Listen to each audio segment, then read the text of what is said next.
Let's talk about peptides. Skincare education. Have a seat, Professor Muse is in the house. There are 4 types and categories of peptides. There are hundreds of peptides. Let's talk about the categories, give you a little analogy so that you can understand it. As always, have you walk away with more knowledge so that you can spend good money on the right products. Peptides are small chains of amino acids, and what they do is they really unlock certain functions in your skin. One of them is picking up a key and making sure that it unlocks the door that you're trying to open.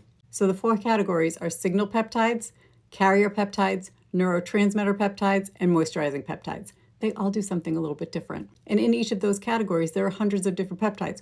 Looking at the ingredient deck and you see there are peptides in there, that doesn't mean that it's specifically going to address your skin concern.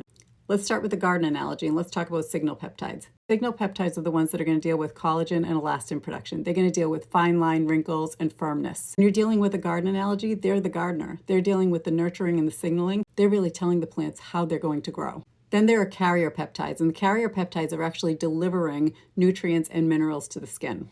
They're going to improve overall skin health and healing. They're going to help skin regeneration.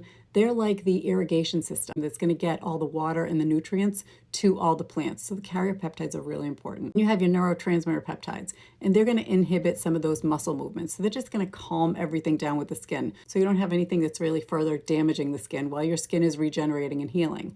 So it's going to really take care of those little muscle contractions, relax it. They call these ones Botox in a bottle. Less muscle contraction, less expression lines, which will actually cause less wrinkles over time. Then you have your moisturizing peptides, and these are really going to work to prevent that transepidermal water loss. They're kind of like your mulch layer. It just makes sure that everything that you're doing to your skin can really maintain the moisture. It'll leave your skin plumper and more hydrated. So when you see skincare products that have peptides in it, it could be any of these things. So you don't want to assume that just because a cream has peptides in it, there's actually giving you legitimate anti-aging cellular turnover. It might be just enhancing hydration. We'll talk a lot more about peptides because it becomes really important to use the right peptides in your skincare regime to get the outcomes that you need.